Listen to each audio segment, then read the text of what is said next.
ఆంధ్రప్రదేశ్ రాష్ట్రంలో రూపాయి పెట్టుబడి తీసుకురాకుండా, రూపాయి సంపద సృష్టించకుండా, కనీసం ఒకడికి ఉపాధి కల్పించకుండా, ఒక ఉద్యోగం ఇవ్వలేని పరిస్థితి తీసుకొచ్చేసి, అప్పు చేసి ప్రజలకి పంచే ప్రయత్నం చేశారు. ఏ ప్రజలకు పంచే ప్రయత్నం చేశారు?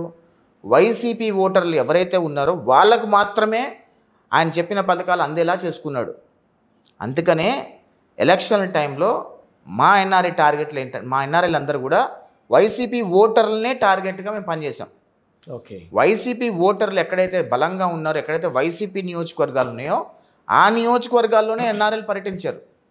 ఆ నియోజకవర్గ ప్రాంత ప్రజలకే జగన్మోహన్ రెడ్డి వాళ్ళని ఏ రకంగా మోసం చేశాడో చెప్పే ప్రయత్నం చేశాం. జగన్మోహన్ రెడ్డి 10.5 లక్షల కోట్ల రూపాయలు అప్పు తీసుకొచ్చాడు. 10.5 లక్షల కోట్ల రూపాయలు అప్పు తీసుకొచ్చి నిస్సిగ్గుగా 1.5 కోట్ల రూపాయలు పంచాను అని చెప్పుకుంటున్నాడు. రాష్ట్రంలో ఒక ప్రాజెక్టు కట్టాడా? రోడ్డు మీద గుంతలు మట్టేశాడా? ఏం చేశాడు?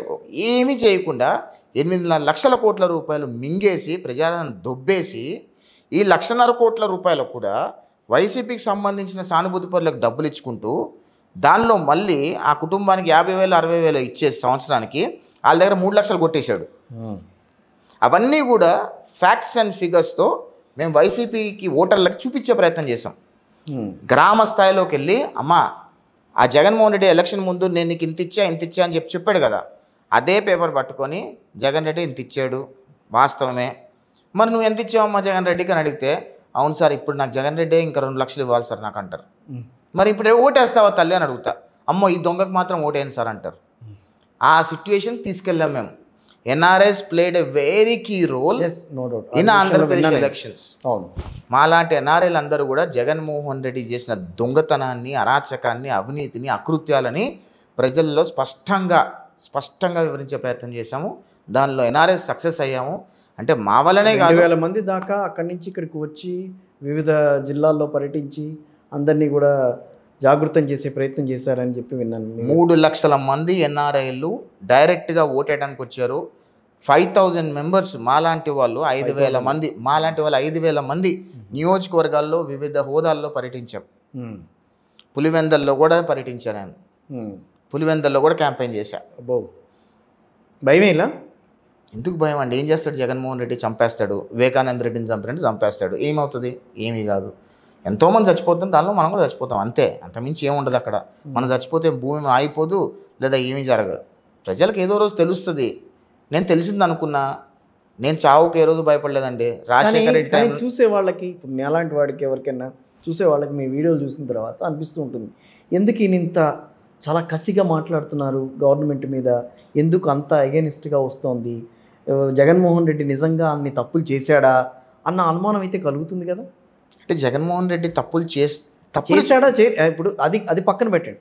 బట్ ఆ ఇంటెన్షన్ ఆఫ్ దట్ సబ్జెక్ట్, అంటే ఆ సబ్జెక్ట్ మీద మీరు మాట్లాడే తీరు కానీ, ఎదుటి వాళ్ళని ఇదిగో ఇది జరిగింది ఇక్కడ అని చెప్పి వాళ్ళకి వివరించే ప్రయత్నం కానీ, అది కొంచెం డిఫరెంట్గా ఉంటుంది కంపారిటివ్లీ విత్. అంటే నేను చెప్పిన దానిలో ఏది అబద్ధం ఉన్నా సరే జగన్మోహన్ రెడ్డి నన్ను వదిలిపెట్టేవాడే కానే కాదు.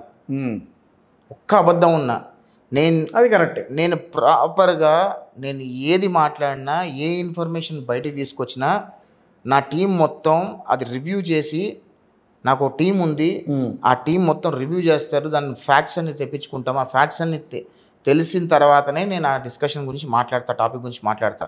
ఏదో అవలీలుగా జస్ట్ ఇట్లా మాట్లాడి జగన్మోహన్ రెడ్డి లాగా గుడ్డగాల్సి మొహం మీద వేసి నువ్వు కడుక్కో అనే బ్యాచ్ కాదు మాది. వాస్తవాలతోనే మాట్లాడడం. నా టీం 13 మంది ఉంటారండి. 13 కేసులు పెట్టాడు కాబట్టి 13 మందిని పెట్టుకున్న టీంలో.